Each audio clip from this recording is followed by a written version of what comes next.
Alright, let us settle in and dim the mental lights as we journey back in time to the very beginnings of the Palace of Versailles. You see, before it was the Versailles, that shimmering beacon of French power and ridiculously elaborate garden parties, it was, well, a hunting lodge. Now, Louis wasn't just any king. He was the king. He believed, quite firmly, that he was chosen by God to rule, and boy, did he rule. In stone structure, nothing fancy, perfectly adequate for a weekend of tracking game and getting away from the pressures of court. Think of it as the royal equivalent of a cozy cabin in the woods, only with slightly more servants and significantly better wine. He never forgot the fear and chaos of those years. He wanted a place that would awe and inspire, a place that would showcase the glory of France and, of course, the magnificence of its king. He wanted a place that was far enough from Paris to be safe from rebellious mobs, but close enough to keep a watchful eye on the capital. He wanted, in short, to build a new world, a world centered entirely around himself. Louis envisioned gardens that were as grand and as meticulously planned as the palace itself. He commissioned Lantre, a brilliant landscape architect, to transform the surrounding forests and fields into a masterpiece of symmetry, geometry, and sheer horticultural wizardry. It must have been quite a sight and quite an experience. Louis understood that one of the best ways to control the powerful nobility was to keep them close, very close. So, he encouraged them to move to Versailles, offering them lavish apartments, generous stipends, the constant stream of entertainment. The days were filled with elaborate rituals, from the king's daily rising to his nightly retiring. Every action, every gesture was carefully choreographed to emphasize the king's authority and the grandeur of the court. He developed a deep-seated distrust of the Parisian aristocracy and a burning desire to control his kingdom completely. And that, my friends, is where Versailles truly enters the picture. It was a brilliant strategy. By keeping the nobles occupied with courtly intrigue and lavish parties, Louis effectively neutralized their political power. But it was also incredibly effective. Louis XIV created a court that was the envy of Europe, a place where power, wealth, prestige were concentrated in the hands of the king.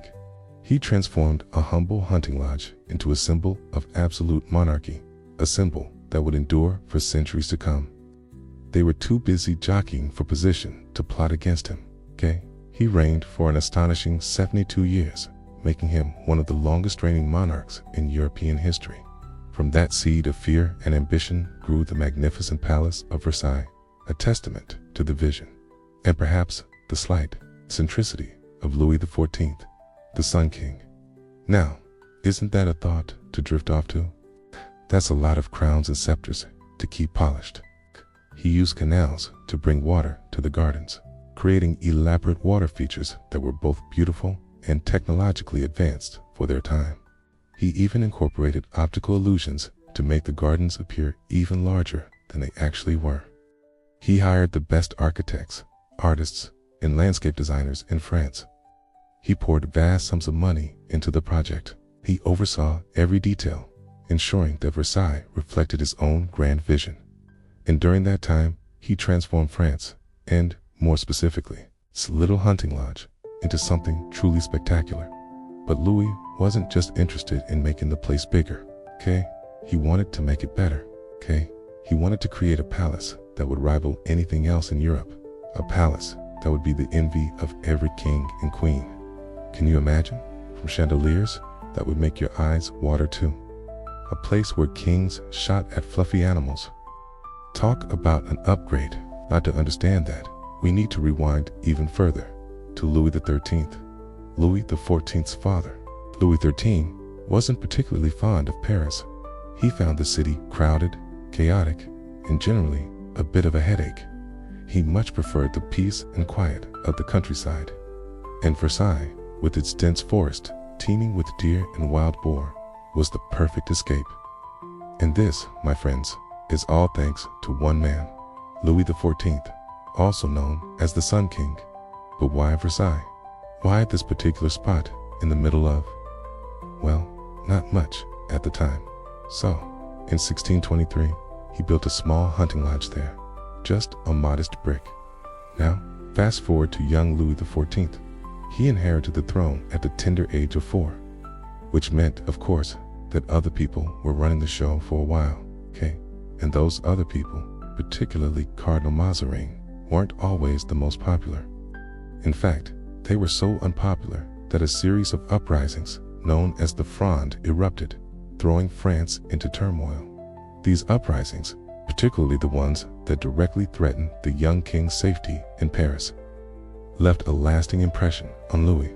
Louis saw Versailles not just as a pleasant retreat, but as a blank canvas on which he could paint his vision of absolute power. So, in the 1660s, he embarked on a massive construction project, transforming his father's humble hunting lodge into something, well, something truly extraordinary. The initial phase focused on expanding the existing lodge, adding wings, courtyards, and increasingly opulent decorations. And he certainly succeeded. As the palace grew, so did the gardens. Lenêtre created vast lawns, perfectly aligned flower beds, shimmering fountains, and hidden groves. Imagine walking through these gardens, the air filled with the scent of flowers, the sound of trickling water, and the faint strains of music. But Versailles wasn't just about aesthetics, it was also about control. In return, the nobles were expected to attend court regularly, to participate in elaborate ceremonies, and, most importantly, to compete for the king's favor. Life at Versailles was a whirlwind of balls, banquets, hunts, and theatrical performances. It might sound exhausting, and frankly, it probably was. And all of this dazzling display of power and opulence, began with a simple desire, the desire of a young king to feel safe, secure, and in complete control. Oh, and there were complications. First, the site itself wasn't exactly ideal. It was swampy, very, very swampy. Picture a mosquito's paradise, a frog's dream home, and an architect's absolute nightmare. The engineers of the time, and let's give them credit, they were rather brilliant in their own right, devised elaborate drainage systems. Versailles wasn't exactly located next to a marble quarry or a forest teeming with suitable timber. Everything, and I mean everything, had to be transported, often over considerable distances. We're talking about cartloads of stone, barrels of lime, and enough wood to build, well, a small town. Once the water arrived, it needed to be pumped, stored, and distributed throughout the gardens. We're not just talking about money here, we're also talking about human lives. This involved a complex network of pipes, pumps, and reservoirs, all designed to create the illusion of effortless abundance. It was all very clever, very impressive, and very, very expensive. Versailles was an incredibly expensive project, even by royal standards. The king poured vast sums of money into its construction, draining the royal treasury and contributing to France's growing financial woes. Some historians argue that the extravagance of Versailles played a role in the French Revolution, as the lavish spending of the monarchy fueled resentment among the common people. Imagine the logistics, coordinating all those workers, managing the supply chains, and ensuring that the right materials arrive at the right place at the right time. It's a testament to human ingenuity, a symbol of royal power, and a reminder of the hidden costs that often accompany great ambition. It's a story of swamps, aqueducts, and a whole lot of hard work, and perhaps just a little bit of mosquito bites. And maybe, just maybe, a tiny whisper of regret from those who paid the ultimate price for its creation. Now, close your eyes and let that image of a mosquito-infested swamp slowly fade away. Imagine instead the gentle sound of water trickling through the aqueduct, the soft rustling of leaves in the perfectly manicured gardens, and the distant strains of a calming classical melody. Sleep well. So it's like running a medieval Amazon, but with considerably fewer delivery drones. Workers toiled in harsh conditions, often for long hours and little pay. Accidents were common, and disease was rampant, The swampy conditions bred mosquitoes, which spread malaria and other illnesses. Okay, the sheer scale of the project meant that safety regulations were, well, let's just say they weren't exactly a top priority. They dug canals, laid pipes, and basically did everything they could to wrestle the land into submission. To think that this symbol of royal opulence was built on the backs of countless laborers, many of whom paid the ultimate price. It's a stark reminder that even the most beautiful creations often have a dark side, a hidden cost that we often don't see. Versailles is famous for its elaborate water features, its dancing jets of water, and its overall watery splendor. But achieving this required a monumental feat of engineering. You see, the palace isn't exactly situated near a readily available water source. So, what did they do? They built one. It was a constant battle against nature, a relentless push to force the earth to do what the king wanted. This wasn't just a little ditch in the ground, mind you. This was a monumental structure, a testament to human ingenuity, and, let's be honest, a bit of royal extravagance. Imagine the sheer scale of it. Building a giant, elevated channel to transport water across the countryside. It's the kind of project that would make modern-day engineers scratch their heads and say, "Are you sure there wasn't an easier way?" You can almost hear the engineers muttering under their breath, "Oh, so you want a palace here, do you? Well, good luck with the mosquitoes." But Louis XIV, bless his ambitious heart, had a vision, okay? And apparently, that vision involved a palace rising from the muck, like some kind of majestic architectural lotus flower. Dealing with the swamp required some serious ingenuity. Then there was the small matter of supplies. And of course, there were the fountains. Oh, the fountains. Constructed a massive aqueduct, the Aqueduct de Trianon, to bring water from the Eure River, whopping 50 kilometers away. But the aqueduct was just one part of the equation. Now, let's talk about those hidden costs, because while Versailles is undoubtedly beautiful, its creation came at a price. It's a very, very steep price. The construction of Versailles was a back-breaking, dangerous undertaking. Estimates vary, but it's believed that thousands of workers lost their lives during the construction of Versailles. That's a sobering thought, isn't it? And then, of course, there was the financial burden. The next time you see a picture of Versailles, remember that it's more than just a pretty palace. Alright, settle in. Make sure you're comfy, because we're about to wander down one of the most famous corridors in the world, the Hall of Mirrors at Versailles. Now, this isn't just any old hallway, mind you, okay? This is a hallway designed to make your jaw drop, your eyes widen, and perhaps, if you were a visiting dignitary in the 17th or 18th century, feel just a tiny bit inferior, which, let's be honest, was probably the point. The Hall of Mirrors, with its 357 mirrors, became a symbol of French economic power, a glittering "we did it" to the rest of Europe. They're arranged in 17 enormous, mirror-clad arches, reflecting the 17 windows opposite them, which overlook the breathtaking Versailles Gardens. The effect is, well, it's dazzling. The light bounces and shimmers, creating an almost ethereal atmosphere. You can almost imagine the Sun King gliding through, his jewels sparkling, soaking up all the admiration. Imagine the subtle dig. "Oh, this, just a little hallway. We made all the mirrors ourselves, you know. No big deal." Okay, there are images of him as a Roman emperor, as a conquering hero, and even as Apollo, the Greek god of the sun. It was restored in the 19th century and has since become one of the most popular tourist attractions in France, and rightfully so. It's a truly uninspiring space, a testament to the ambition, the ingenuity, and, let's face it, the sheer ego of Louis XIV. It's a masterful piece of propaganda designed to impress upon anyone who entered the hall the absolute power and glory of Louis XIV. Even today, centuries after it was built, it still has the ability to make us feel a sense of wonder and awe.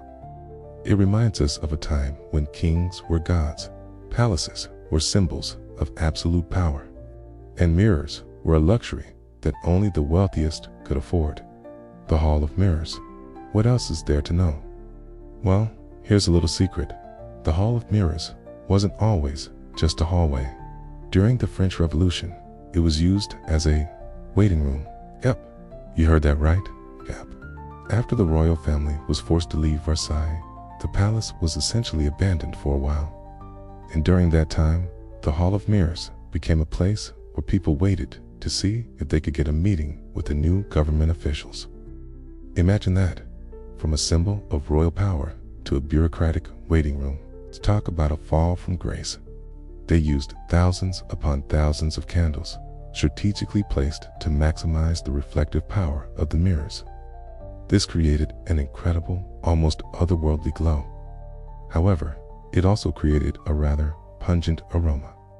All those candles combined with the perfume of the guests and, shall we say, the less than ideal hygiene practices of the time probably resulted in an olfactory experience that was unique.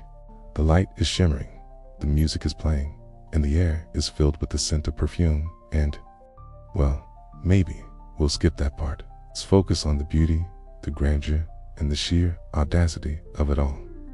And remember, even the most dazzling of halls have their secrets waiting to be discovered. Sweet dreams. Still, a small price to pay for dazzling grandeur, right? Just the name conjures images of shimmering light, opulent decoration, and an almost unsettling sense of grandeur.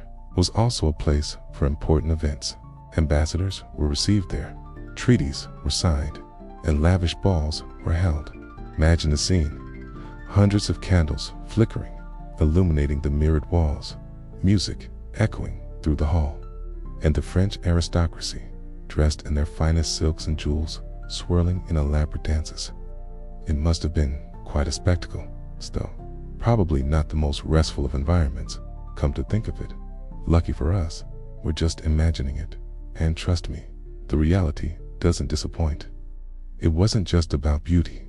It was about power, wealth, and most importantly, French ingenuity. High above the mirrors, on the vaulted ceiling, are 30 magnificent paintings by Charles Lebrun, Louis XIV's official painter. These paintings aren't just decorative. They're a visual narrative of Louis's reign, a carefully crafted story of his military victories, his diplomatic achievements, and, of course, his divine right to rule. Think of it as a giant, gilded comic book about how awesome Louis XIV was. You see, mirrors back then weren't like the ones you find at your local department store. Okay, they were incredibly expensive. A luxury item produced with painstaking effort in Venice. At the time, held a virtual monopoly on mirror production, and they were fiercely protective of their techniques, stretching a whopping 73 meters. That's roughly the length of 2 blue whales parked end to end. This gallery connects the king's apartments to the queen's, a glittering bridge between the realms of royal power.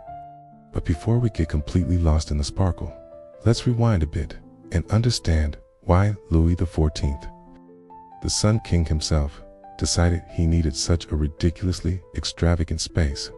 See, Louis wasn't just about ruling France. He was about showing everyone he was ruling France and doing it better than anyone else. So, he did something rather sneaky. He lured Venetian mirror makers to France, promising them riches and protection. It was essentially industrial espionage, 17th century style. Some say he even sent agents to Venice, disguised as tourists, to learn the secrets of mirror making. Dramatic, right? He was a master of propaganda, a king of Trianon. Well, kings, really? And Versailles, from its meticulously manicured gardens to its overflowing fountains, was his ultimate statement.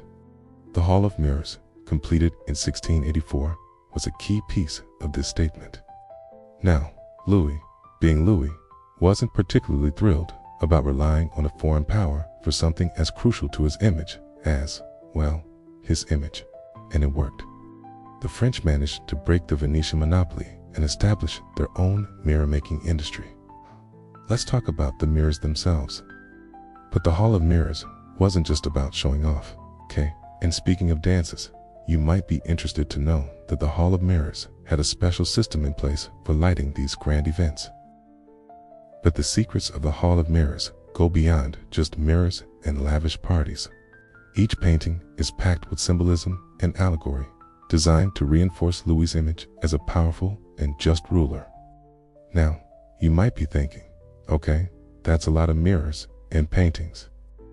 Of course, the Hall of Mirrors eventually regained its former glory. But perhaps the most fascinating secret of the Hall of Mirrors is its enduring power to captivate us. So, as you drift off to sleep tonight, imagine yourself walking down the Hall of Mirrors. Ah, Marie Antoinette, a name practically synonymous with, well, let's just say strong opinions.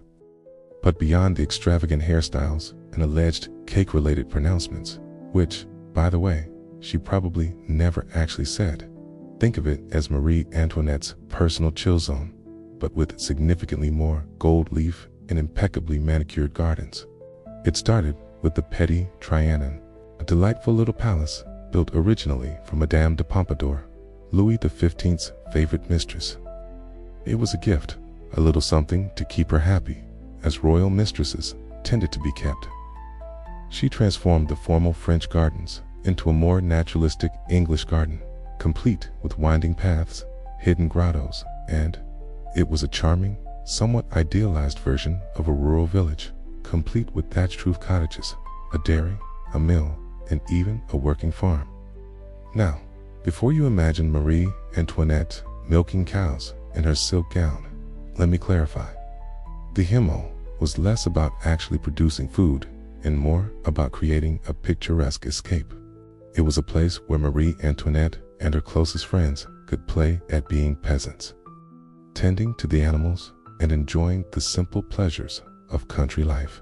It was about carving out a space for herself in a world that often felt suffocating and impersonal.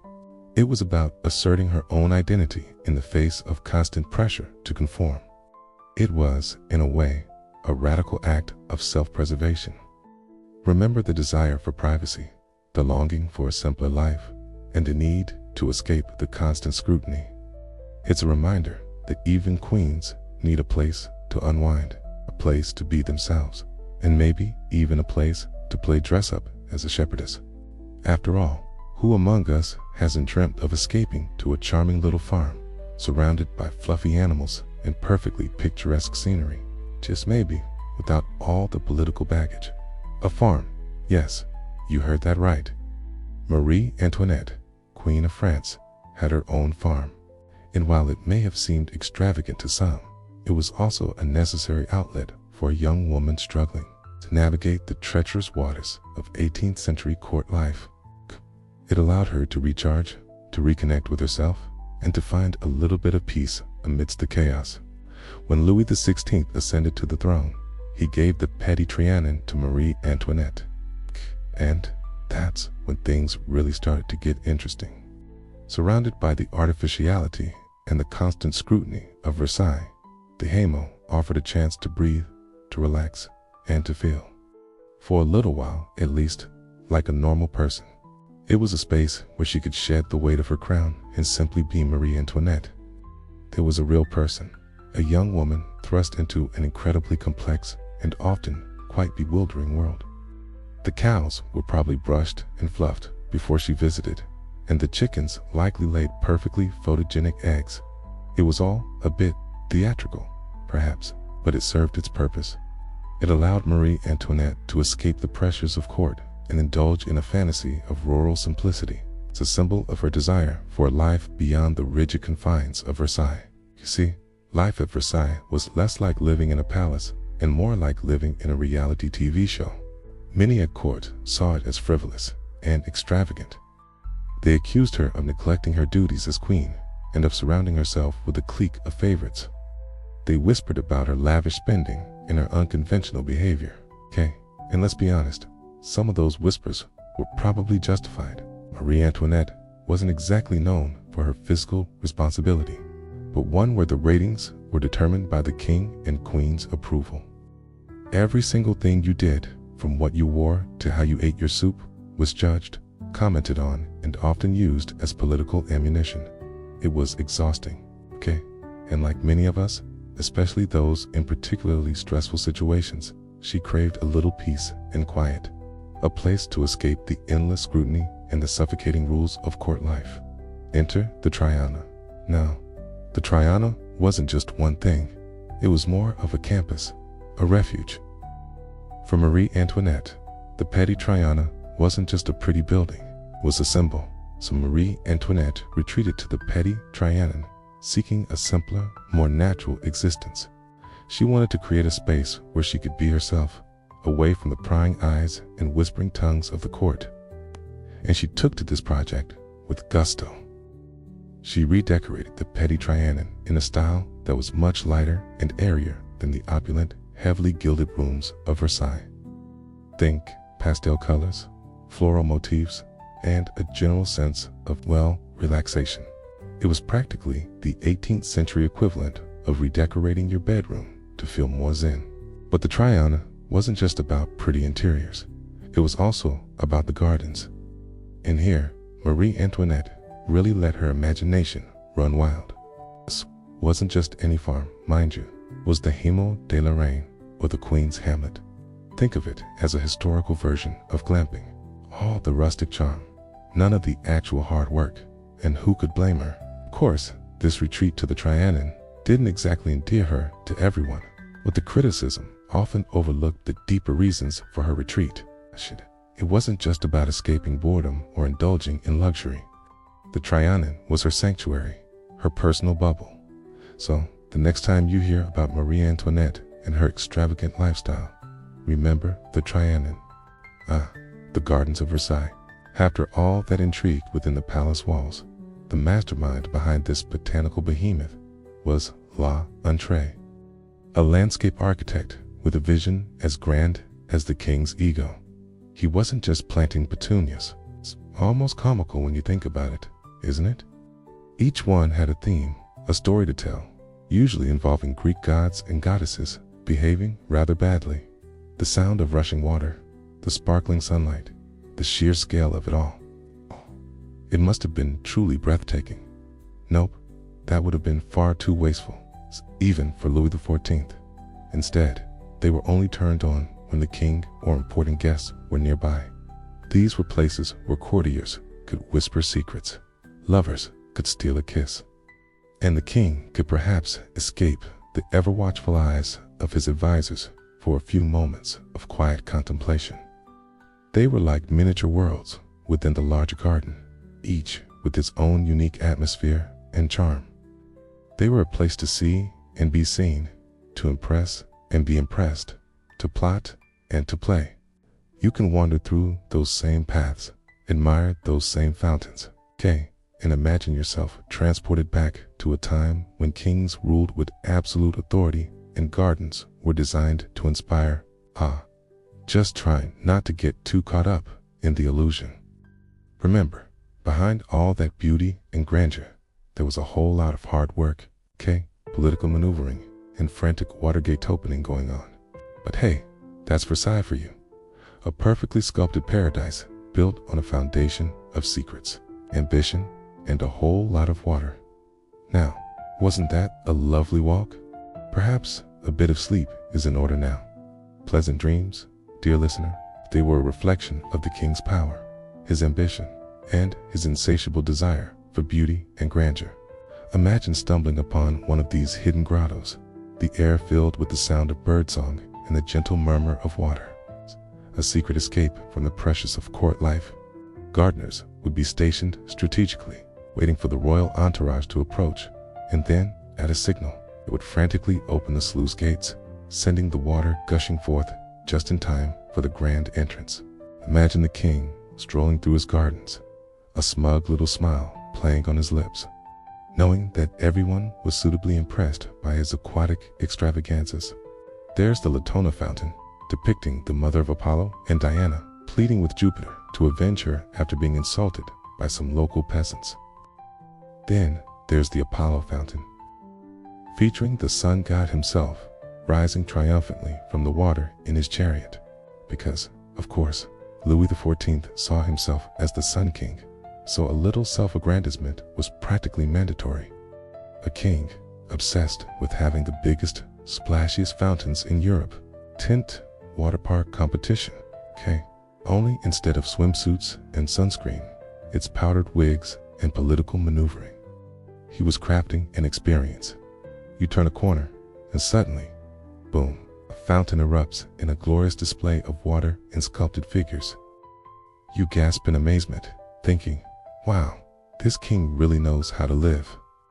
Little do you know, it was all a carefully timed illusion. Bit of theatrical trickery designed to maximize the impact. A carefully orchestrated journey through perfectly symmetrical paths, reflecting pools that mirrored the sky, and groves that felt both wild and utterly controlled. It's time for a breath of fresh, our pacing back and forth, quill in hand, muttering about sightlines and axes of perspective. He had to consider everything. The way the sunlight would hit the water, the height of the hedges, the precise angle at which a statue would gaze across a lawn. It's the kind of attention to detail that would drive a modern-day gardener absolutely bonkers. Can you picture trying to get a team of gardeners to manicure every leaf to perfection? The stress, the existential dread, meticulously designed air.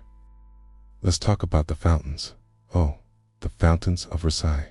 More than just decorative water features, these were technological marvels of their time.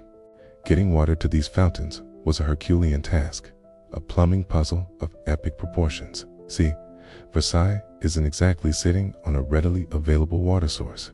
They had to divert rivers, build elaborate aqueducts, and employ a whole army of plumbers and engineers just to keep the water flowing. Because, let's be honest, nothing at Versailles was ever left to chance, was it? Not the alliances, not the fashions, and certainly not the gardens. Forget the spontaneous wildflower meadows. We're talking about landscapes sculpted with the precision of a brain surgeon. If brain surgeons dedicated their lives to hedges, that is, these gardens weren't just pretty. They were an extension of the king's power. Think of them as a green, fragrant, and utterly extravagant power statement. They were designed to impress, to awe, and to silently remind every visitor, foreign dignitaries and humble servants alike, of the sheer, unadulterated magnificence of Louis XIV.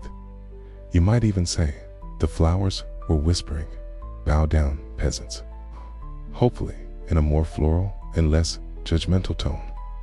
Now, imagine him, and speaking of water, think of it, all that effort, all that expense, just so the king could have a slightly more impressive water display than his rivals. Okay, these fountains weren't just squirting water willy-nilly either. And the spectacle. When all the fountains were turned on at once, a rare and very expensive event, it was an absolute sensory overload. But here's a little secret about those fountains. They weren't running all the time. So, picture this. You're a guest at Versailles, walking with the king through the gardens. Beyond the fountains and formal gardens, there were also hidden groves and bosquets, small, enclosed areas that offered a bit of privacy and respite from the grandeur of the main gardens. These groves were often decorated with statues, fountains, and even little hidden theaters where plays and concerts could be performed. The gardens of Versailles weren't just a pretty backdrop. They were an integral part of the Versailles experience. And even today, centuries later, they still hold a certain magic. Ah, Versailles. A gilded cage, a shimmering stage, and a hotbed of well, let's just say the nobles weren't exactly spending their days knitting socks. They all lived in ridiculously opulent apartments, but space was still limited, and proximity breeds. Or, perhaps more accurately, the appearance of romance, strategically deployed for personal gain. Marriage, in those days, was less about love and more about alliances, power, and securing your family's future. The mistresses, these women wielded incredible power, often more than many titled nobles. Here were also fierce political battles being waged, often disguised as polite conversation and elegant dances. Who's having an affair? Who's plotting against whom? who accidentally spilled wine on the king's favorite tapestry. All this information was carefully collected and then used to gain an advantage. He may have even encouraged it to some extent. After all, a court divided against itself is easier to control.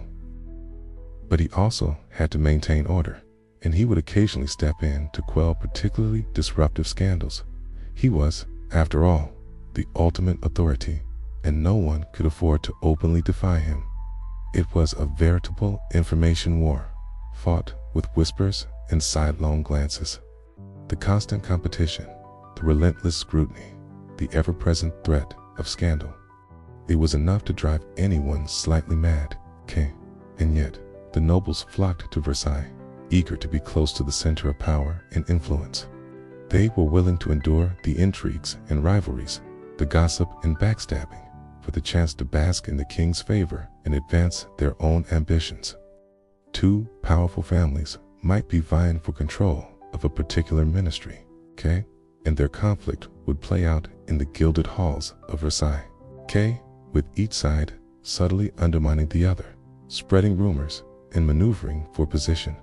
Imagine the shimmering chandeliers, the hushed conversations, the barely concealed animosity. It was a world of beauty and opulence, but also a world of constant tension and intrigue. Remember, beneath all the glamour and grandeur, was a world where a well-placed whisper could change your life forever. Pleasant dreams. It was like a chess game, but with real people as the pieces, and the stakes were incredibly high, They had the king's ear. They influenced his decisions, and they could make or break careers with a single, artfully dropped remark. The competition for the king's affections was fierce, and the methods used to win his favor could be quite creative. And she was known for her sharp wit and her even sharper tongue. She also had a rather unfortunate habit of making enemies, which, in the viper's nest of Versailles, was not a particularly wise move. Rumors began to circulate that Madame X was involved in a secret plot against a rival noble, involving a forged letter and a compromised shipment of, well, let's just say it was something highly valuable and easily damaged. The scandal erupted, and Madame X found herself in the middle of a very unpleasant storm. Ultimately, she managed to weather the crisis, but not without suffering significant damage to her reputation. We're talking elaborate gifts, extravagant parties, and strategic displays of wit and charm. The nobles of Versailles were notorious gamblers, and they would wager fortunes on everything from card games to horse races to, well, pretty much anything they could think of. Fortunes were won and lost in a single night. And the gambling tables were often the scene of intense rivalries and desperate gambles. Imagine the tension in the air, the clinking of chips, the hushed whispers as fortunes hung in the balance. It was a breeding ground for both triumph and despair. Imagine the pressure, having to be perpetually witty and charming, all while wearing a dress that weighs more than you do. It's exhausting just thinking about it. And extramarital affairs, well, those were practically a hobby. Not that everyone indulged, of course, but the potential for scandal was always simmering just beneath the surface. Not always affection. It spread a lot of scheming, backstabbing, and eyebrow-raising behavior. You see a pathway to advancement through, let's say, cultivating a friendship with the king's current favorite mistress. A few well-placed compliments, carefully delivered bouquet of flowers. And suddenly, you're being invited to private suppers and whispered confidences. This, my friend, is how empires are built. Or at least, how you get a slightly better seat at the next royal banquet. While the king was busy being the Sun King, the court was buzzing with whispers, scandals, and rivalries sharper than any jeweled dagger. It was like a very fancy, very overdressed soap opera playing out in real time. Imagine, if you will, hundreds of nobles crammed together, all vying for the king's attention, for a favorable appointment, for a slightly larger slice of the royal pie. One of the most potent sources of intrigue was, naturally, romance. Think about it. You're a young noble, perhaps a bit down on your luck.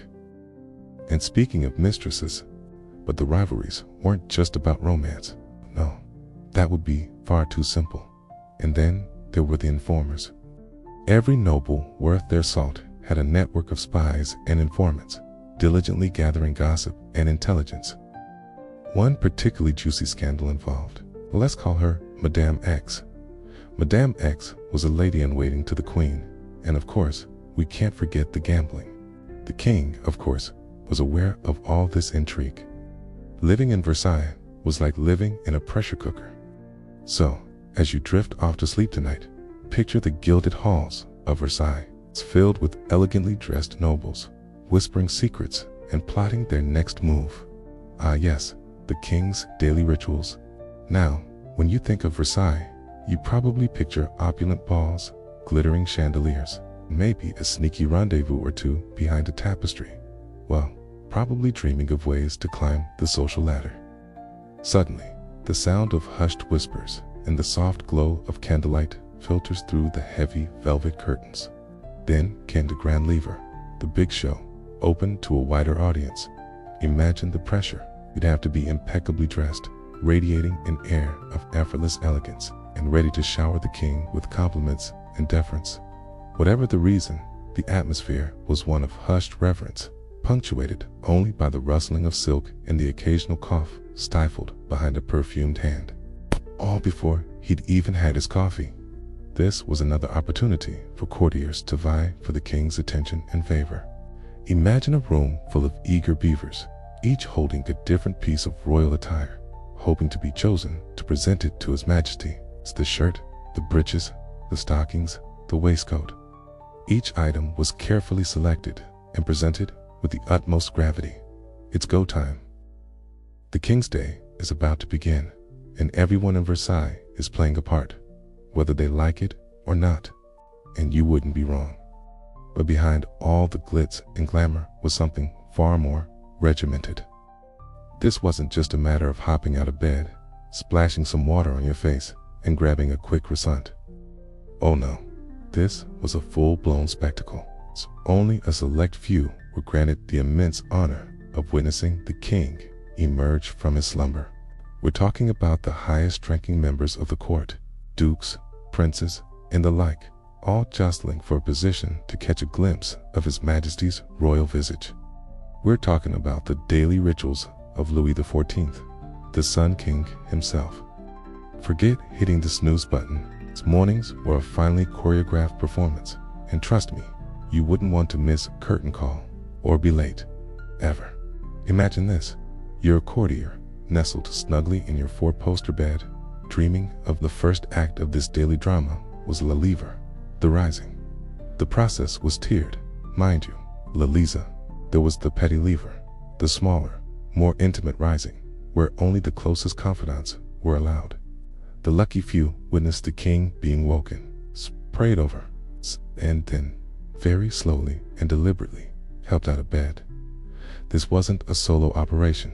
Valets and various other officials would assist with removing his nightshirt, which, by the way, was probably embroidered with more gold than you have in your retirement fund, washing him with scented water and generally prepping him for the day.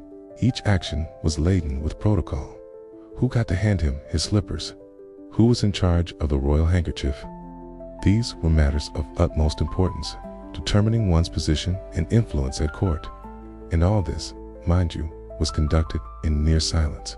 The king was not a morning person, apparently, or perhaps he was just savoring the attention. After the rising came the dressing, and oh, the dressing.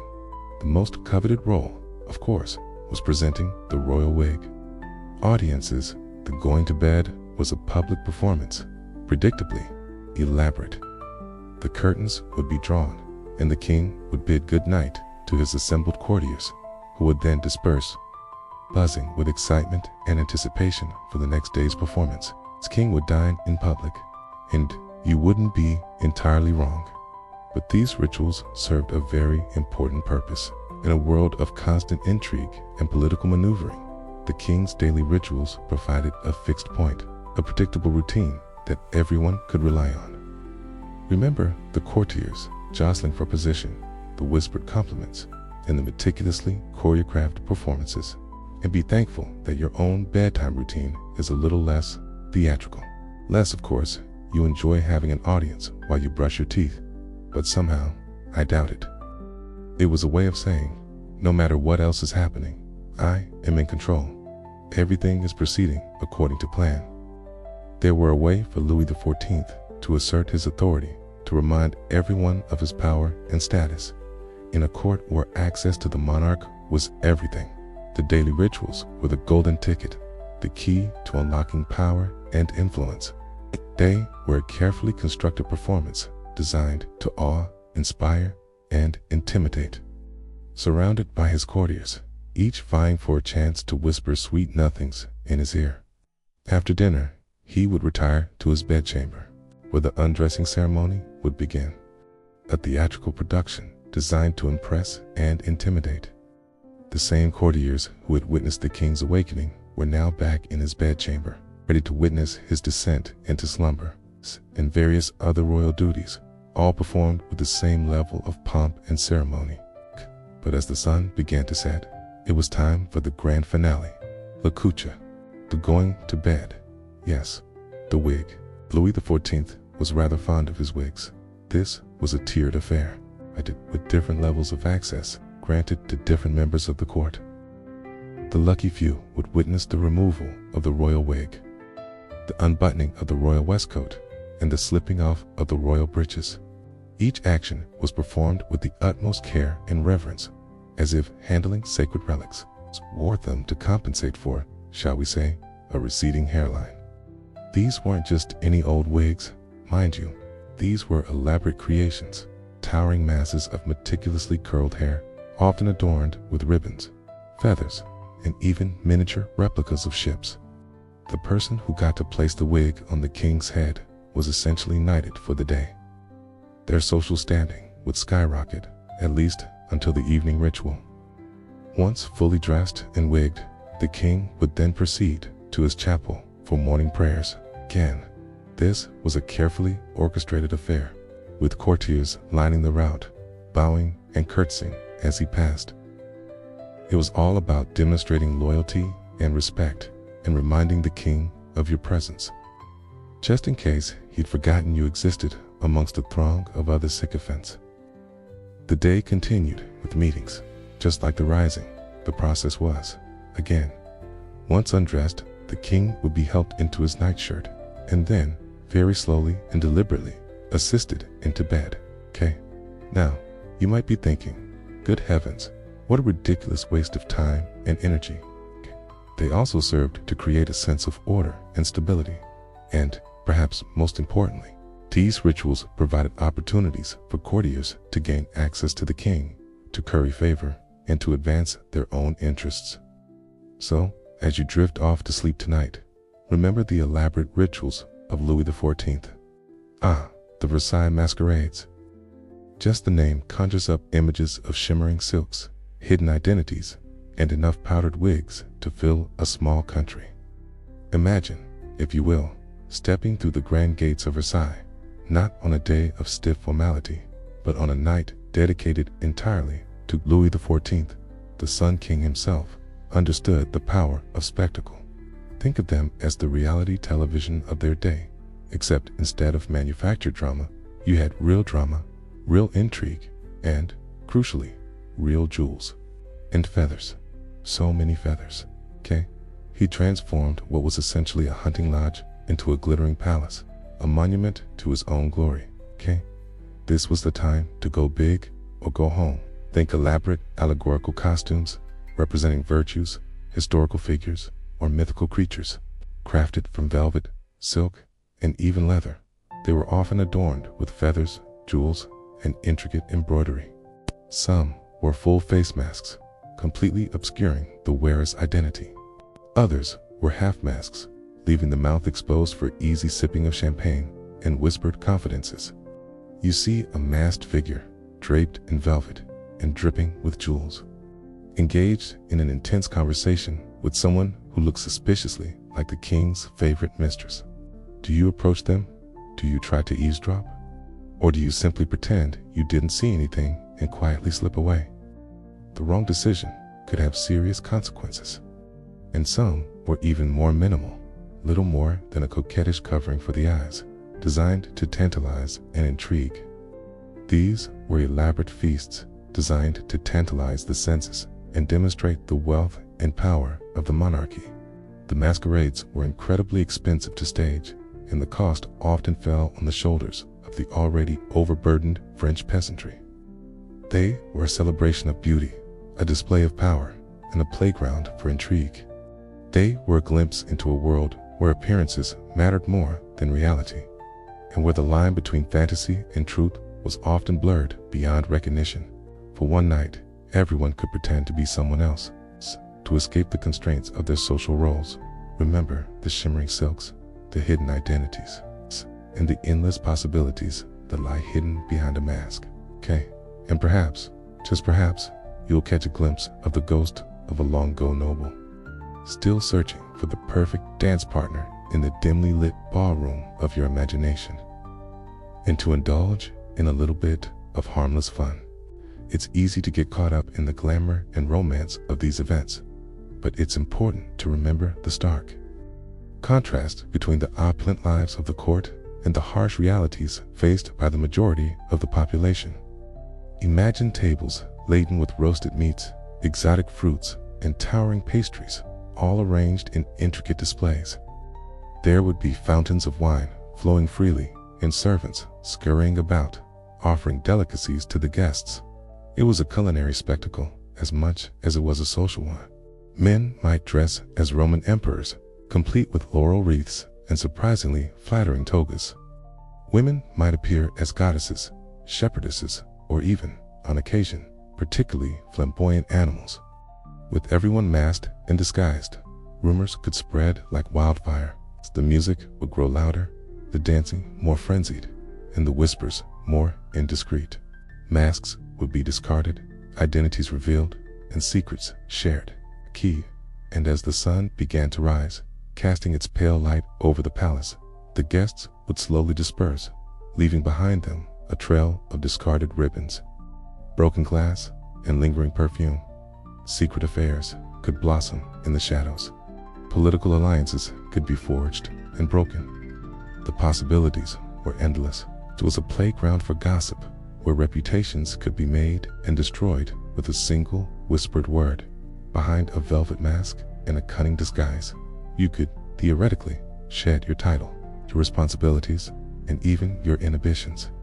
Characters like Harlequin, with his diamond-patterned suit, and Columbine, with her mischievous grin, were instantly recognizable and provided a ready-made persona to adopt for the evening. The air is thick with perfume, the cloying scent of roses, the sharp tempts of citrus, and the underlying musk of, well, let's just say personal hygiene wasn't quite what it is today. They were also a crucial part of courtly life, a way for the king to keep his nobles entertained, and, more importantly, to keep them under his watchful eye. By throwing lavish parties, he kept them distracted, competing for his favor, and less likely to plot against him. It was all part of the Sun King's carefully constructed system of control. You can hear the music, a lively minuet or a stately gavotte, urging the guests to dance. And between the dances, the hushed whispers, the flirtatious glances, the strategic alliances being forged and broken in the space of a single evening. Of course, everyone knew who everyone else was, or at least thought they did. That was part of the fun. It was a game of cat and mouse, where the rules were constantly shifting and the stakes were often surprisingly high. But even he, in his most extravagant dreams, probably couldn't have foreseen the sheer scale and silliness of the masquerade balls that would become such a defining feature of royal entertainment in the years to come. Well, let's just call it structured frivolity. These weren't your average Tuesday night get-togethers. These were events designed to dazzle, to impress, and, let's be honest, to give everyone a very good excuse to gossip behind elaborate masks. Now, Versailles was always a stage, wasn't it? These weren't just parties, they were carefully orchestrated performances. The masquerades offered something that was usually in short supply within the rigid court structure: a degree of anonymity. Imagine the scene, the Hall of Mirrors, usually reflecting the power and grandeur of the monarchy, now reflecting a sea of masked faces, all illuminated by the flickering light of hundreds of candles. Costumes were, of course, absolutely crucial. This was not the time for subtle elegance. One of the most popular themes was the Commedia dell'arte, the Italian improvisational theater that had swept across Europe. And then there were the masks themselves. These weren't just flimsy pieces of cardboard with elastic bands. These were works of art in their own right. But the masquerades weren't just about looking pretty and dancing the night away. And, of course, there was the ever-present element of intrigue. Imagine being a young noble, newly arrived at Versailles, eager to make a name for yourself. And let's not forget the food. Oh, the food. These were not your average buffet dinners. Of course, all this extravagance came at a price, okay? But for one night, at least, those realities could be forgotten, at least by those lucky enough to be invited. As the night wore on, the atmosphere would become increasingly hazy. The Versailles masquerades were more than just parties.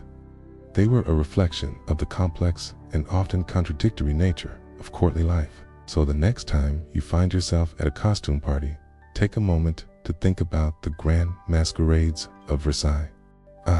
The Treaty of Versailles. Just the name itself probably conjures up images of serious men in even more serious suits, poring over maps and documents, deciding the fate of nations.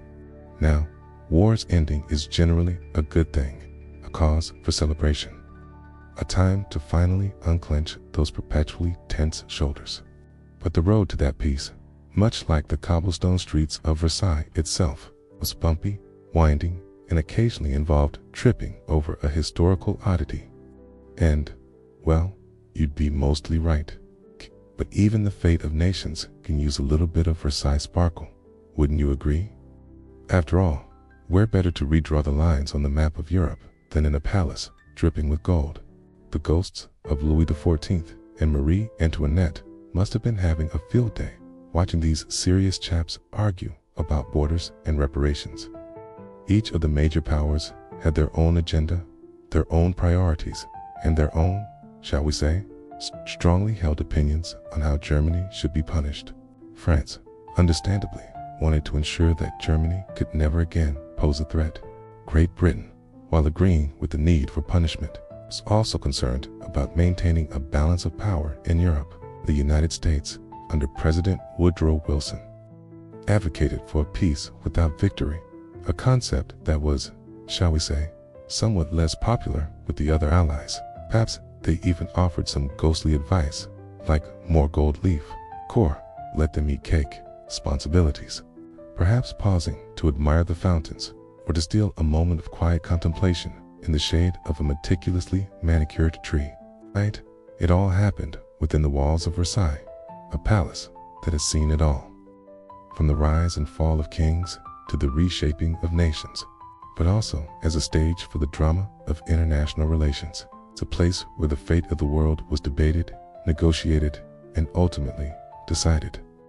And perhaps, just perhaps, you can appreciate the slightly absurd, slightly surreal, and utterly fascinating role that Versailles played in shaping the world we live in today. Perhaps they even indulged in a pastry or two from a nearby patisserie, a little bit of sweetness to offset the bitterness of the treaty negotiations, in history, where even the chandeliers seemed to be judging your geopolitical strategies. The Treaty of Versailles, signed in 1919, officially ended World War I. Germany was forced to accept full responsibility for the war, to cede territory, to disarm its military, and to pay hefty reparations. Imagine the gentle breeze rustling through the trees in the gardens of Versailles, the soft murmur of fountains, the distant echo of history. Let it all wash over you, soothing your mind and preparing you for a peaceful, restful sleep. Let's instead appreciate the sheer audacity of it all, to think that the fate of nations was being debated within the gilded walls of a palace built for pleasure. A palace that had witnessed centuries of royal intrigue and extravagant displays of power. It's a rather remarkable juxtaposition, isn't it? While some argued that these terms were necessary to prevent future aggression, others believed that they were too harsh and would only breed resentment and instability. It's a reminder that even the most majestic of settings cannot guarantee a just or lasting peace. That even the most meticulously crafted treaties can be undone, by the complexities of human nature and the unpredictable currents of history. World War I, as you may recall, was a particularly nasty affair. It was supposed to be the war to end all wars, a phrase that, in retrospect, has aged about as well as a day-old baguette.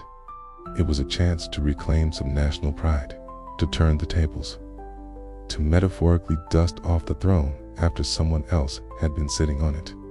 You can almost hear the French saying, "Oh, you declared your empire here. Well, we're ending your empire here." How do you like them poems?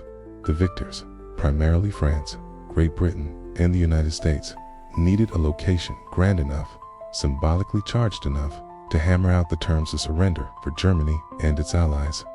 Gone were the powdered wigs and silk stockings, replaced by somber suits and briefcases overflowing with documents. The air, once filled with the lilting strains of harpsichords and the rustling of taffeta, was now thick with the weighty pronouncements of diplomats and the clicking of typewriters. And naturally, Versailles, with its complicated history and even more complicated plumbing, fit the bill perfectly. France, still smarting from the Franco-Prussian War and the subsequent humiliation of having the German Empire proclaimed within the very walls of Versailles in 1871, was particularly keen on holding the peace negotiations there. The Palace of Versailles, typically accustomed to hosting lavish balls and elaborate courtly intrigue, suddenly found itself playing host to a rather different sort of gathering. Imagine, if you will, the Hall of Mirrors, usually reflecting the opulent splendor of the French court, now reflecting the anxious faces of delegates, each vying for the best possible outcome for their respective nations. The negotiations themselves were, to put it mildly, complicated. The result of all this wrangling was a treaty that, while intended to secure peace, ultimately sowed the seeds of future conflict. And wouldn't you know it, history tends to rhyme, doesn't it? The Treaty of Versailles, signed in the Hall of Mirrors, became a symbol of both the end of one war and the prelude to another. But let's not dwell on the darker aspects, shall we? Imagine the scene. Delegates exhausted from hours of negotiations, sneaking out for a quick stroll through the gardens. And while the Treaty of Versailles itself may have had its shortcomings, it's undeniable that it marked a significant moment in history, a turning point in the global political landscape. So, the next time you find yourself drifting off to sleep, perhaps you can picture the Hall of Mirrors, not just as a symbol of opulence and grandeur. And with that thought, let's just breathe. The Queen's Hamlet. Or, as the French so elegantly put it, Hameau de la Reine. Imagine, if you will, being constantly surrounded by courtiers, each vying for your attention, each whispering sweet nothings that are probably more like calculated power plays. It's exhausting, isn't it? So, what does a queen do? She commissions a quaint, idealized peasant village, of course. Now, after all the grandeur, the powdered wigs, the endless protocol of Versailles, you might be thinking they tended the animals, milked the cows, and made cheese, all while trying not to giggle at the sight of the queen attempting to look like she knew what she was doing. No scrawny, mangy mutts here. Only the most beautiful, well-groomed cows, sheep, and chickens were allowed to grace the Hameau. It was like a Disney movie come to life, only with more powdered wigs lurking in the background. Imagine being a seasoned farmer and having to watch the queen try to milk a cow. Was a stark reminder of the vast disparity in wealth and privilege that existed in France at the time. A place where she could escape the pressures of court life, relax with her friends, and pretend, just for a little while, that she was a simple peasant girl. The cows are lowing softly in the fields. The chickens are clucking contentedly in their coop. The storm clouds were gathering, and the Hameau, like everything else at Versailles, would eventually be swept away by the tides of history. Picture the charming buildings, the picturesque animals, and the queen herself, dressed in her simple muslin dress, pretending to be a shepherdess. And remember, even in the midst of all the chaos and complexity of the world, there's always room for a little bit of fantasy. And maybe, just maybe, a beautifully constructed artificial village, because sometimes a girl just needs a break from being queen, and perhaps a very expensive glass of milk.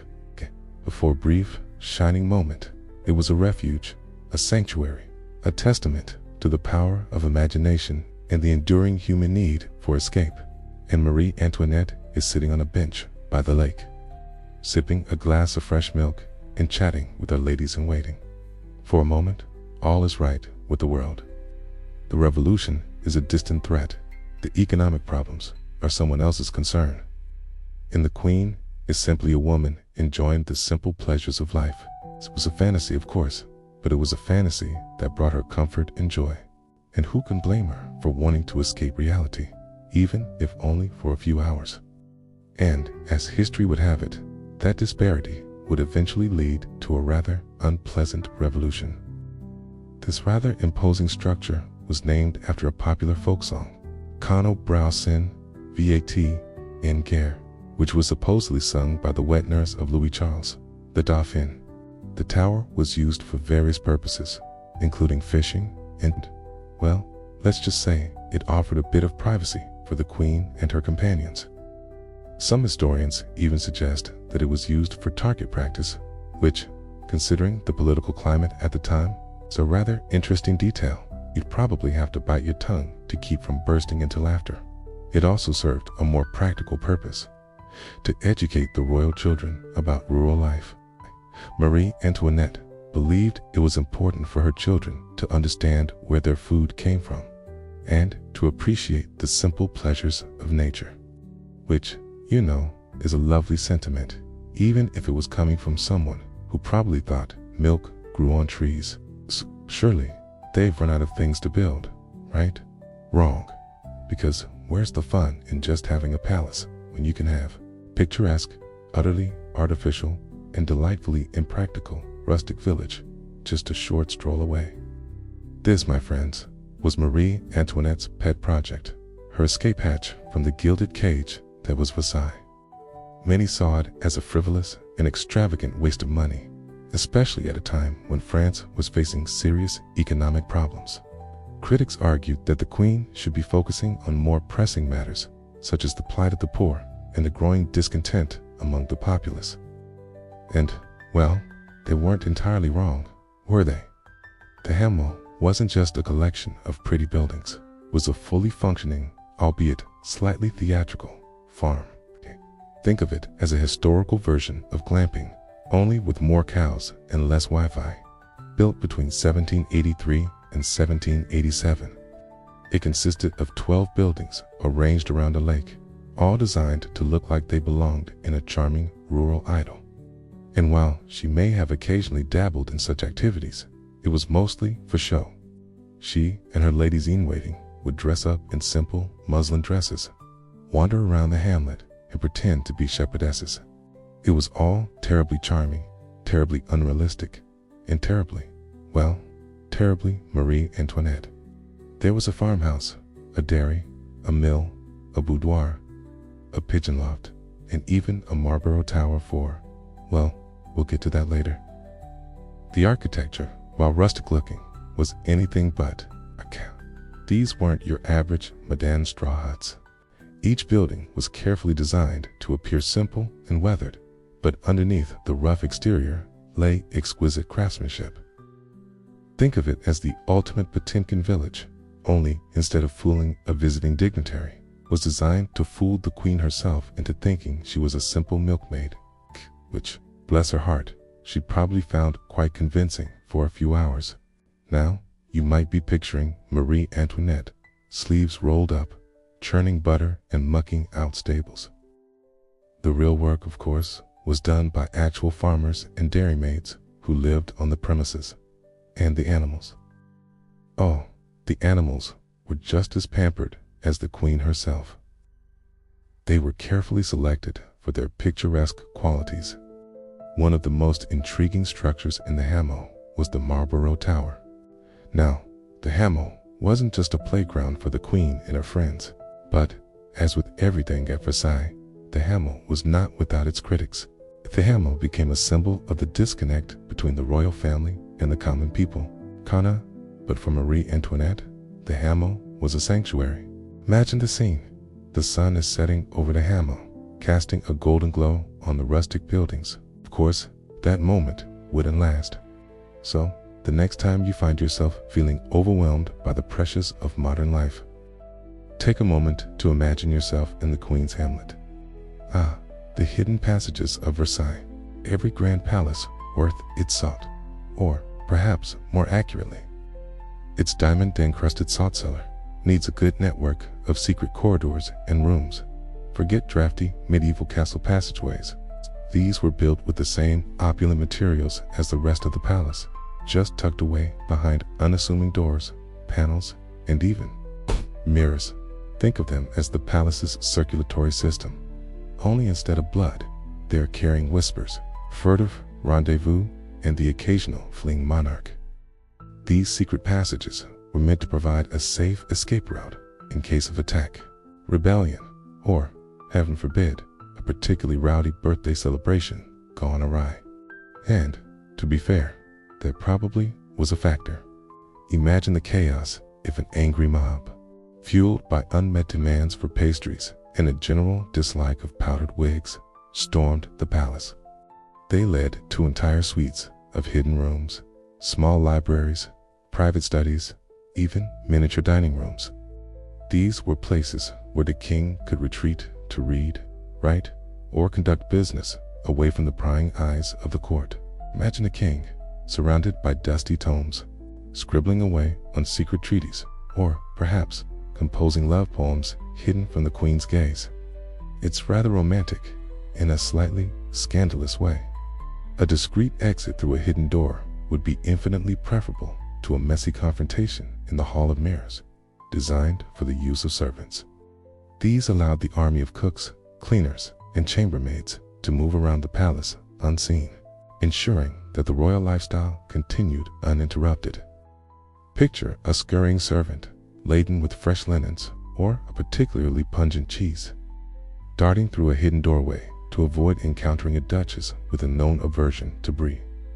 Versailles, naturally, was no exception. In fact, it took the hidden passage game to an art form. Doors disguised as bookshelves, panels that swung open with a secret touch, and, most famously, mirrors that could be rotated to reveal a hidden passage. Imagine the possibilities. You're in the middle of a heated argument with a particularly stubborn nobleman, and suddenly, with a flick of your wrist, you vanish behind a mirror, leaving him sputtering in bewilderment. It's pure theatrical genius. Now, why would you need such elaborate hiding places? Well, imagine you're a king, specifically Louis XIV, or one of his successors. You've got a court of thousands, all vying for your attention, your favor, and maybe a strategically placed title or two. Sometimes you just need a break, a little peace and quiet, or perhaps a clandestine meeting with, someone who wasn't the queen. The official story, of course, was always about security. But let's be honest, security was probably only half the story. The other half involved, shall we say, personal preferences. Royal life, despite all its pomp and circumstance, could be surprisingly public. Every meal, every walk in the garden, every audience was conducted under the watchful eyes of courtiers, servants, and foreign dignitaries. A secret passage offered a rare chance for privacy, for a moment of genuine, unscripted human interaction. Or, a quick getaway after accidentally spilling wine on a particularly important ambassador. Some of these passages were quite elaborate, Other passages were more utilitarian, and then there were the truly ingenious hiding places. One of the most intriguing stories surrounding the hidden passages of Versailles involves Marie Antoinette. Legend has it that she had a secret passage built leading from her private chambers to the apartments of one of her close friends.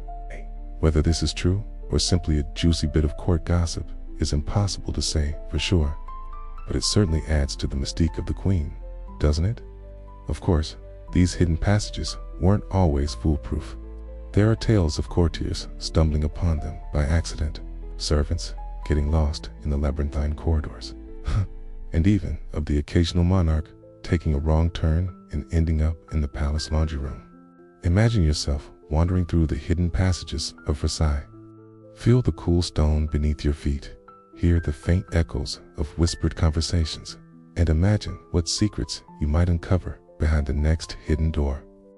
And who knows, maybe you'll even stumble upon a secret stash of royal chocolates, sweet dreams.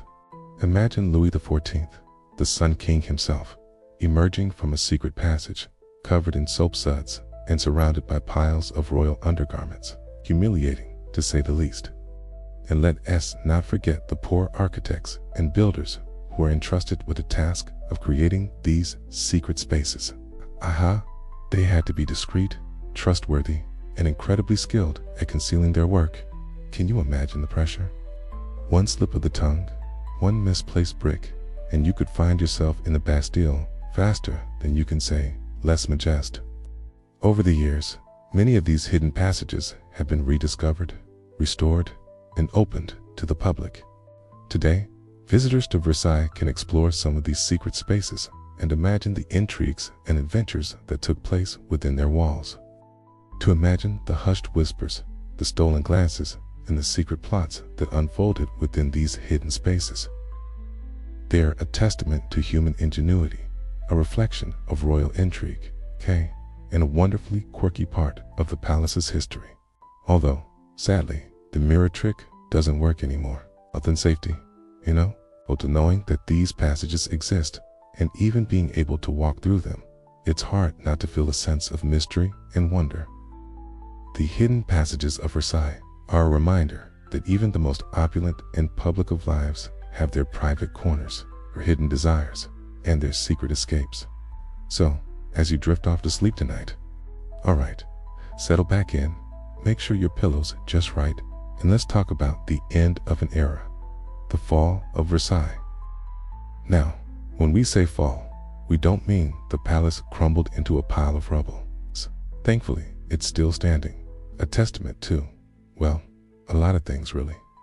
Opulence, extravagance, and the ever-shifting tides of history, to name a few.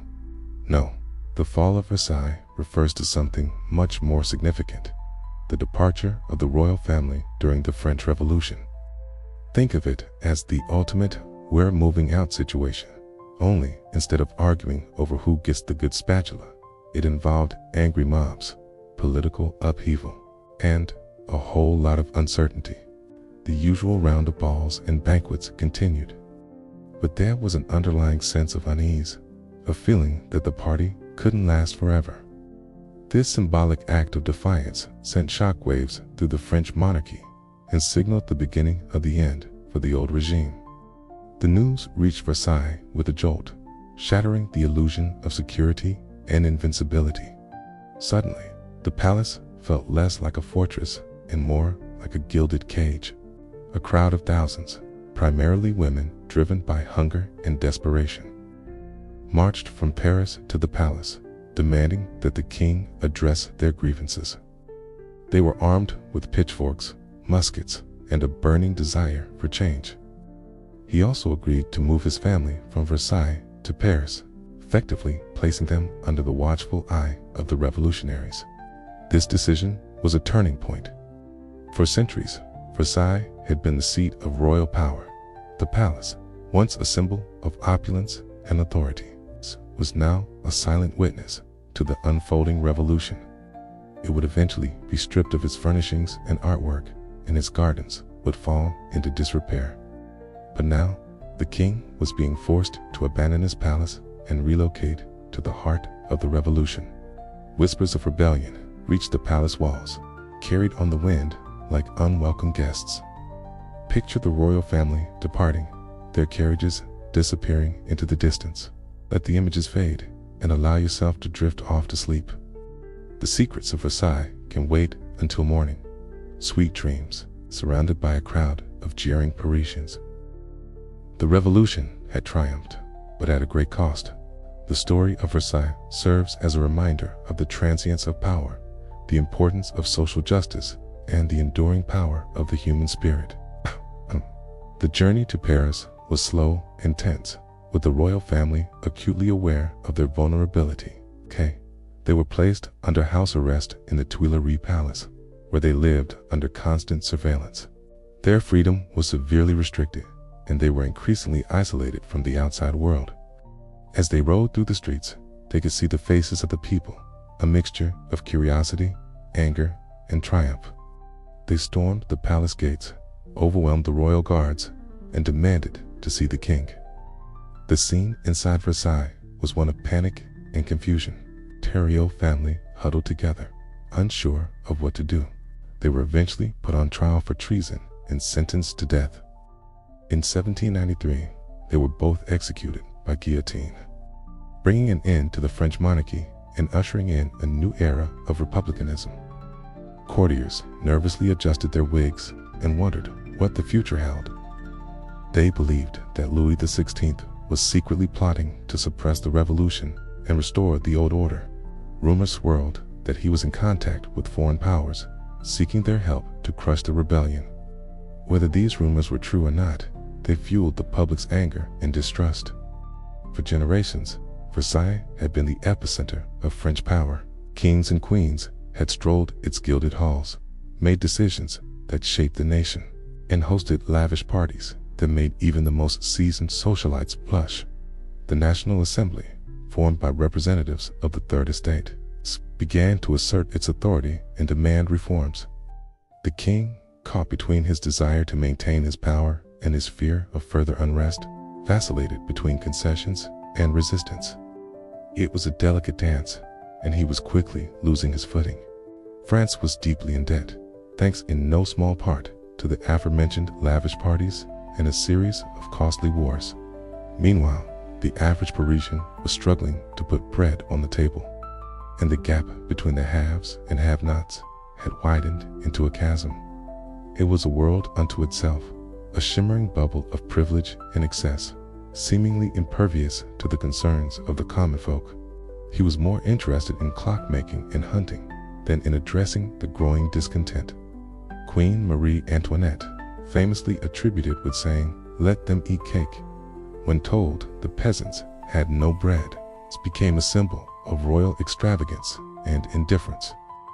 Whether she actually said those words or not is debatable, but the sentiment stuck, and it fueled the revolutionary fire. But as we all know, bubbles, no matter how beautiful, are destined to pop. The seeds of revolution have been sown for decades, watered by economic hardship, social inequality, and a growing sense of resentment towards the aristocracy. King Louis XVI, a well-meaning but ultimately indecisive ruler, found himself increasingly out of touch with the realities of his kingdom. As tensions escalated in Paris, the atmosphere at Versailles began to change. The storming of the Bastille on July 14, 1789, marked a turning point. In the aftermath of the Bastille, the situation in Paris grew increasingly volatile. As the revolution gained momentum, a growing number of Parisians began to see the royal family as a threat. In October 1789, a pivotal event occurred that would forever alter the course of French history and the fate of Versailles: the Women's March on Versailles. The march was a chaotic and dramatic affair. The women, many of whom had walked for hours in the rain, were exhausted, hungry, and angry. Eventually, Louis XVI agreed to meet with the delegation of the women and promised to provide them with food and supplies. The royal family's departure from Versailles was a somber and surreal affair. The arrival of the royal family in Paris marked the end of Versailles' reign as the center of French power. For the royal family, the move to Paris was the beginning of a long and tragic decline. As the revolution intensified, the fate of Louis XVI and Marie Antoinette became increasingly uncertain, and so the fall of Versailles was complete. The royal family was gone, the palace was empty, and the old order had been swept away. Now, close your eyes. Imagine the empty halls of Versailles, the silence where once there was music and laughter. Alright, let's dim the lights a little further and settle into the artistic heart of Versailles. Forget the Hall of Mirrors for a moment.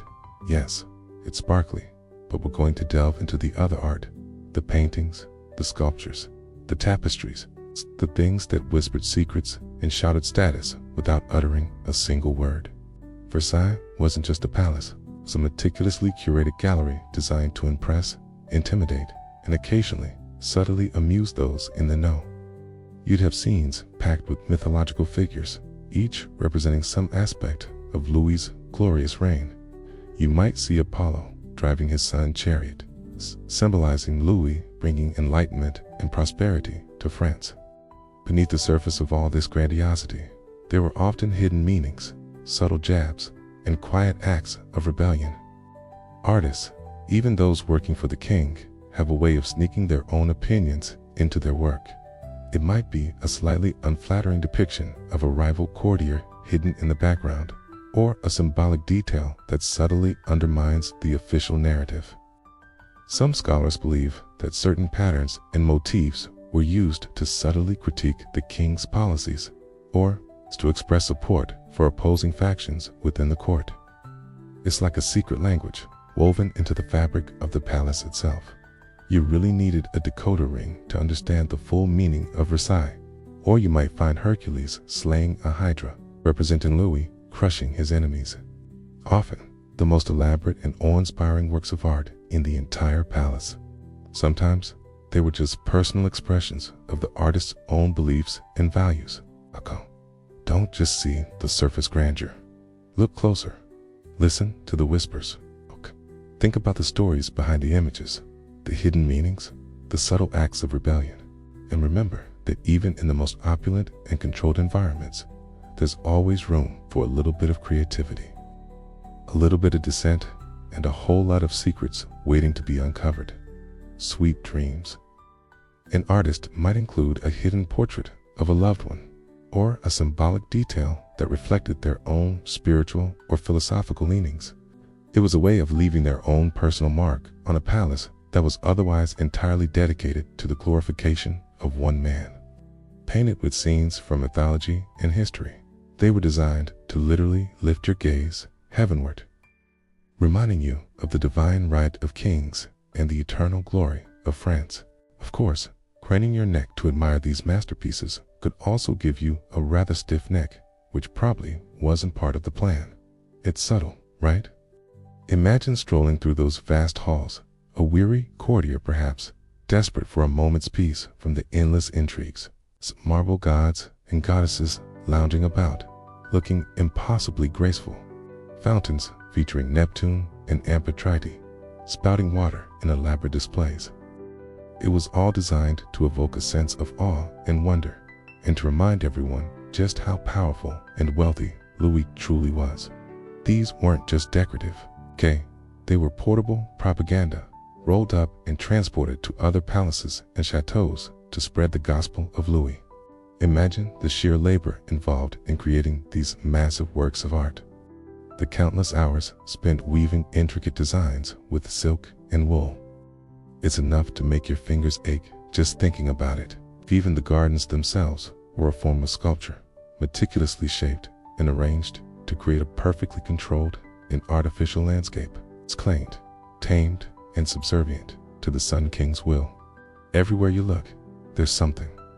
And it all means something. It's exhausting, really. But that's kind of the point.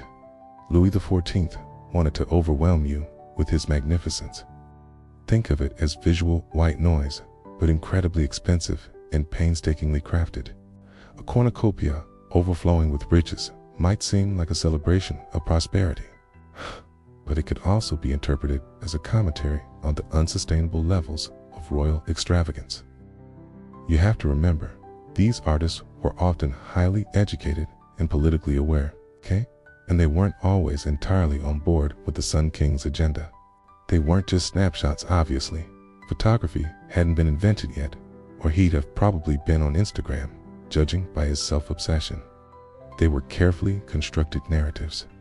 He's always depicted as strong, regal, and eternally youthful, even as, time was doing its thing. The artists were experts at strategic retouching centuries before Photoshop. A little nip here, a tuck there, maybe a bit of blurring around the jawline, all in the name of royal image. Okay, don't forget the legs. Louis was rather proud of his legs and made sure they were always prominently displayed, even in full battle armor. A true Renaissance man, if Renaissance men wore tights and heels. Now, the art at Versailles wasn't just pretty pictures and nicely shaped marble. It was propaganda, pure and simple, but artful propaganda. Of course, Louis XIV, the Sun King, was a master of branding, and the art was his primary tool. He wasn't just a king, he was Apollo, he was Hercules, he was practically a demigod walking the earth in very fashionable heels. Take, for instance, the many portraits of Louis himself. Then there are the allegorical paintings. These are the ones that really require a guide, or at least a very patient historian. And the sculptures, oh, the sculptures. But here's where it gets interesting. For example, some historians believe that certain paintings contained veiled criticisms of Louis's lavish spending habits. And then there are the tapestries. Miles and miles of woven stories depicting everything from royal hunts to exotic landscapes. But even the tapestries could contain hidden messages. And let's not forget the ceilings. The hidden meanings in Versailles art weren't always about political intrigue or social commentary. So, as you drift off to sleep tonight, imagine yourself wandering through the halls of Versailles, surrounded by all this art.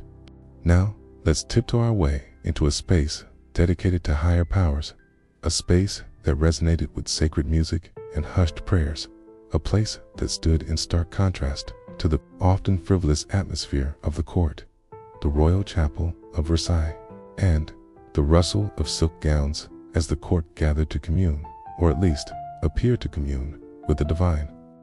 Unlike other royal chapels of the era, this one wasn't designed simply as an extension of the palace. It's a freestanding structure, allowed to breathe and assert its own presence.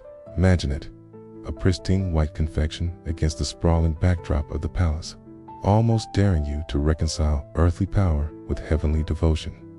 Construction started, stopped, and started again several times during the reigns of both Louis XIV and Louis XV, a testament to the sheer scale and ambition of the project, and perhaps a little bit of royal indecisiveness. Let the colors and figures swirl around you, transporting you to a realm of celestial beauty. Think of the countless hours it must have taken to create such a masterpiece. Each brushstroke a testament to the artist's skill and devotion, or perhaps a testament to the artist's terror of displeasing the Sun King. A little of both, probably. The light represented divine grace, illuminating the king and, by extension, the entire court. These grand motets were often performed on special occasions, such as royal weddings, baptisms, and funerals. It was designed to evoke a sense of awe and reverence, to transport the listener to a higher plane of existence. It was also a powerful tool for reinforcing the king's authority, reminding everyone of his divine right to rule. Royal weddings, in particular, were lavish affairs held within its hallowed walls. Picture this scene, the bride, resplendent in a gown of shimmering silk and jewels, walking down the aisle towards her groom, the king looking on with regal approval, and the entire court holding its breath in anticipation. These weddings were not just personal celebrations. They were also political events, cementing alliances and securing the future of the monarchy. Nothing says "I'm in charge" quite like a soaring chorus, backed by a full orchestra. They were incredibly elaborate and impressive, showcasing the full capabilities of the chapel's musical forces. These smaller events provided a more contemplative and personal experience, allowing the audience to appreciate the subtle nuances of the music. Imagine sitting in the dimly lit chapel, listening to the delicate strains of a harpsichord, the music weaving its magic around you. Imagine the sound echoing through the chapel's vast space, a wave of voices and instruments washing over you. Religious services were held regularly, with the king and his entourage in attendance. Feel the cool marble beneath your feet. See the light streaming through the windows. Hear the soaring voices of the choir, and let the beauty and tranquility of this sacred space wash over you. Let the echoes of history lull you into a peaceful slumber, knowing that even amidst the grandeur and extravagance of Versailles, there was always a place for faith, music, and quiet contemplation. And perhaps, just perhaps, a little bit of divine inspiration. In times of personal grief or national crisis, the king and his court would retreat to the chapel to pray for guidance and comfort. Today, it stands as a testament to the artistic and architectural genius of the 18th century, a reminder of the power and glory of the French monarchy. It was a reminder that even the most powerful individuals were ultimately dependent on a higher power. These weren't just solemn occasions for prayer and reflection, mind you. They were also prime opportunities for social interaction, political maneuvering, and, let's be honest, a little bit of discreet flirting. Imagine trying to concentrate on a sermon when you're surrounded by whispered conversations, rustling fabrics, and the subtle scent of perfume. It must have taken immense willpower, or perhaps a very comfortable seat. Think of it as the architectural equivalent of a really effective PR campaign. Versailles had its own dedicated choir and orchestra, composed of some of the finest musicians in France. These musical maestros were responsible for composing new works, training the choir, and overseeing all aspects of the chapel's musical life. Think of them as the rock stars of the 18th century, but with slightly less leather and a lot more powdered wigs. They performed elaborate musical compositions, specifically written for the chapel, filling the space with soaring melodies and intricate harmonies. The music was designed to uplift the soul, inspire devotion, and, of course, impress the audience. Finally, it was consecrated in 1710. The interior design is a masterful blend of classical grandeur and Baroque exuberance. High ceilings, Corinthian columns, and intricate carvings create a sense of soaring verticality, drawing your gaze upwards towards the heavens. The marble floors gleam, reflecting the light and creating an ethereal atmosphere. Think of the chapel as Versailles' very own spiritual heart, beating rhythmically with the cadence of hymns. It's a swirling, dynamic scene filled with angels, saints, and, of course, the Holy Trinity, all rendered in vibrant colors and breathtaking detail. It's the kind of ceiling that makes you crane your neck until it hurts, but you just can't look away. It's meant to inspire awe, and boy, does it deliver. What makes the Royal Chapel so remarkably? Well, Versailles is its architecture, and oh, the light. The chapel is flooded with natural light streaming through its many windows. This wasn't just for aesthetics. Of course, it was symbolic, okay? Let's talk about the inside, because that's where things get really interesting. But the true showstopper is undoubtedly the ceiling. It's painted by Antoinette. The ceiling depicts the Trinity in glory. Imagine lying on your back and gazing up at that ceiling.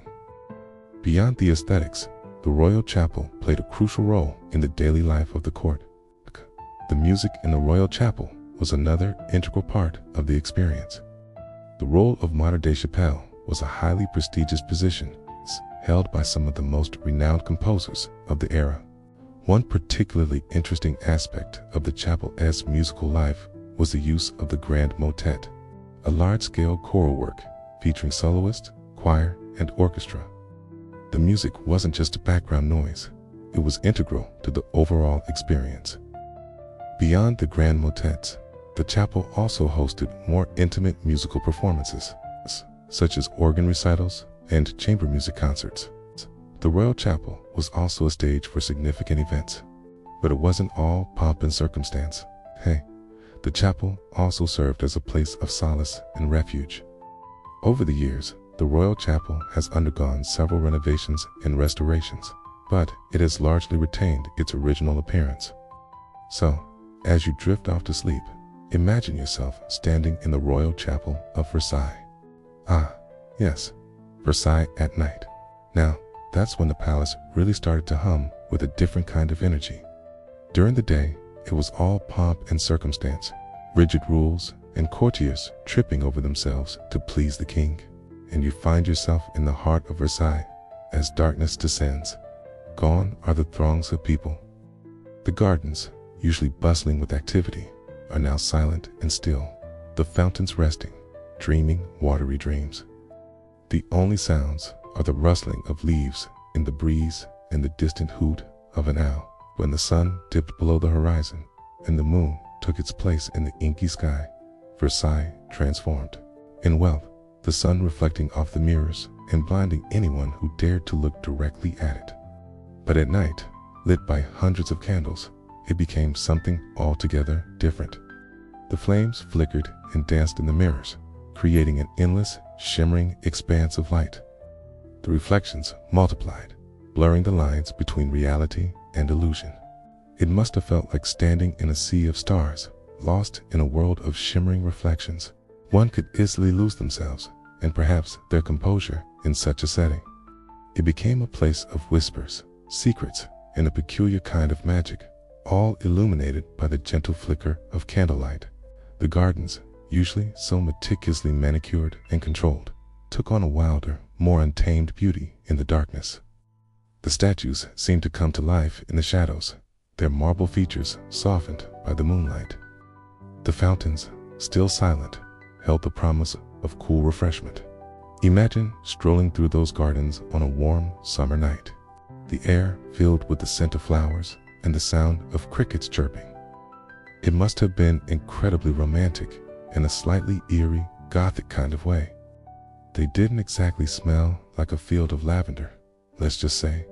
In fact, the air inside Versailles at night was likely a rather potent mix of beeswax, tallow, perfumes, and the faint aroma of damp stone. It's truly unique olfactory experience, not necessarily a pleasant one, but certainly memorable.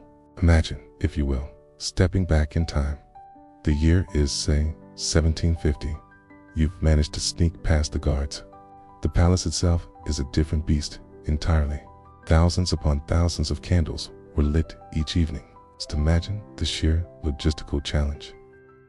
We read talking about an army of servants whose sole purpose was to keep those flames burning bright. They scurried through the corridors, replacing sputtering candles, trimming wicks, and making sure that the light danced just so on the gilded surfaces.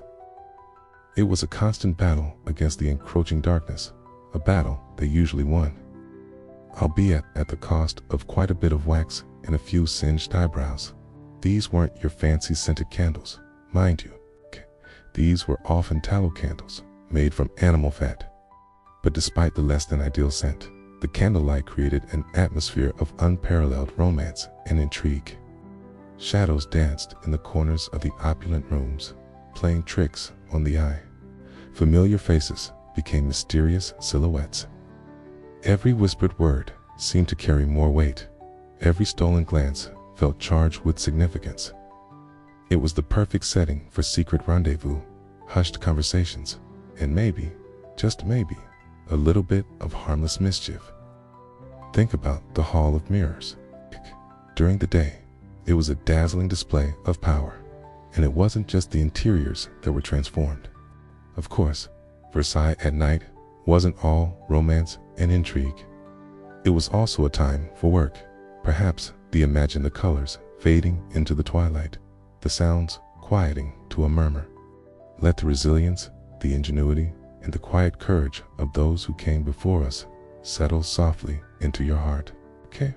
Hold on to the warmth of their stories, and let that warmth ease any lingering worries. Know that you too carry a thread of history within you, a story waiting to unfold. Now, release the day, breathe deeply, and allow yourself to drift towards slumber, sweet dreams, and may your sleep be peaceful and restorative.